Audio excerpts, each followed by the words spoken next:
का समय आ चुका है, तो विवाह से पहले बहुत सारी सामग्री वस्तु इकट्ठा करना पड़ता है, यानी कि बहुत चीज का व्यवस्था मिलाना पड़ता है।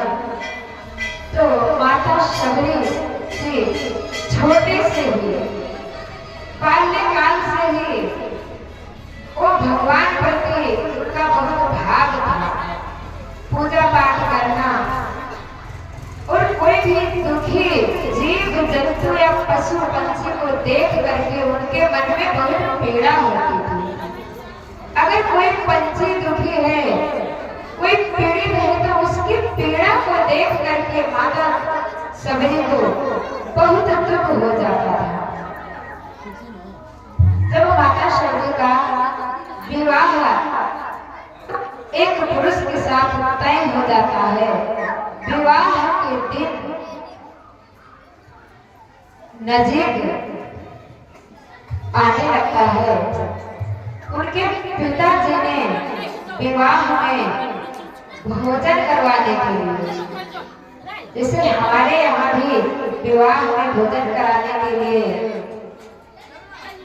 बाहर से कारीगर लाते हैं और अनेक प्रकार का भोजन बनाते हैं, और जिसके समाज में मांस का भक्षण करते हैं, मांस का भी भोजन बनाते हैं, तो वो सिस्टम भी आज भी कराया जाता है। उसी प्रकार से माता शबरी के घर में विवाह के लिए बहुत व्यवस्था की गई थी। उनके पिताश्री ने बहुत से चिड़िया और पंछी को विवाह के पहले से ही ला करके एक पिंजड़ा में बंद करके रखे थे। एक दिन की बात है, शबरी मैया अपने माता से पूछती है कि हे माता, ये तो पिंजड़ा में इतने पंछी बंद हैं, तो किस लिए बंद है? क्या कारण है? क्यों इनको बंद किया गया है इस पिंजड़े में? ये तो आजाद पंछी हैं, आजाद प्राणी हैं, ये तो बाहर आकाश में उड़ने वाले पंछी हैं, इनको जेल की तरह इस पिंजड़ा में क्यों बंद किया गया है? कहते हैं कि अगर हमें भी कोई जेल में बंद करके रखे तो हमें कितना कष्ट होगा, क्योंकि हम पूरे गांव में, पूरे जिला में, पूरे देश में घूमने वाले मनुष्य हैं। इसी प्रकार से ये पंछी भी सभी जगह उड़ने वाले पंछी हैं, तो क्यों इनको इस पिंजड़े में बंद करके रखा गया है? उनकी माता कहती है कि तुम्हें पता नहीं है पुत्री, तुम्हारे विवाह के 4-5 दिन रह गए हैं। तुम्हारे विवाह में इन पंछियों को काट के और उसका भक्षण किया जाएगा, लेकिन जितने व्यक्ति आएंगे विवाह में, बाराती लोग आएंगे और लोग भी आएंगे, उनको सबको इसी का भोजन करवाएगा। माता शबरी जब सुनती हैं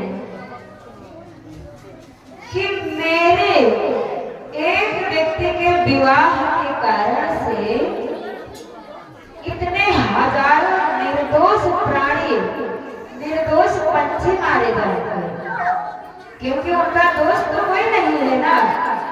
किसको मारते काटते हैं? जिसका दोष होता है उसको सजा देते हैं लोग, पर ये निर्दोष पंछियों को मेरे विवाह के कारण से इनका काट करके जो बनेगा जो तो आखिर इनका दोष क्या है? सोचते हैं मन में कि अगर इनको काटेंगे तो कितनी पीड़ा होगी इन सबको। अगर हमें भी कोई थोड़ा सा भी ऐसे चिमोटे तो कितनी पीड़ा होती है।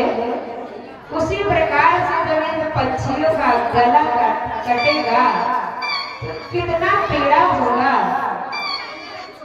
और विवाह के कारण से जब इतने निर्दोष बच्चे काटे जाएंगे तो मुझे पाप कितना लगेगा। इस प्रकार से सबरी मैया कहती हैं, सबरी, क्योंकि सबरी माता प्रत्येक जीव जंतु पक्षी में भगवान का दृश्य देखती थी। ऐसा कोई जीव नहीं था कि उन्हें माता सबरी भगवान की प्रतिबिंब न देखती। छोटे से ही बहुत भाव था, दूसरे को सहयोग कर देना, दूसरे के काम में हाथ बटवा देना, लेकिन काम करा देना। कोई दुखी होता था तो किस प्रकार से उसकी सेवा हम कर सकते, उनके मन में भाव रहता। पंछी जब उड़ते थे, उड़ के आंगन में जब आते थे तो पंछी को खाने के लिए दाना भी डाल देते थे। यानी कि प्रत्येक प्राणी प्रति बहुत भाव था। तो हर वस्तु में, हर चीज में वो भगवान का दृश्य देखते हैं। इसी प्रकार से हम मनुष्य भी माता सबरी के चरित्र से यही सीखें कि कोई भी व्यक्ति दुखी है, गरीब है या निर्धन है तो हो सकता है तो अपने से जितना सहयोग हम कर सकते हैं उतना करने का भाव रखें। बोले श्री रामचंद्र भगवान की जय हो। सबरी मैया सबरी मैया कहती होगी, सब में वही राम है, सब में वही श्याम, सब में वही राम है, सब में वही श्याम, सब में वही राम है, सब में वही श्याम, सब में वही राम है, सब में वही श्याम।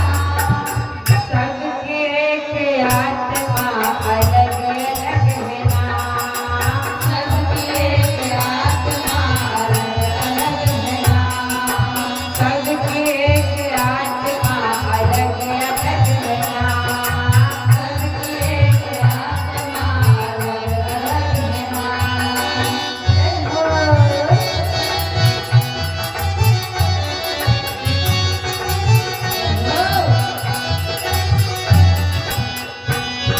आत्मा अलग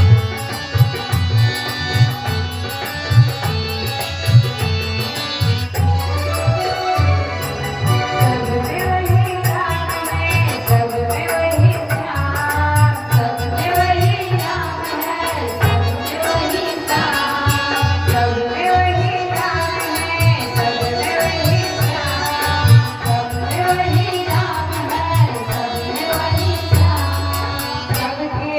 Thank you.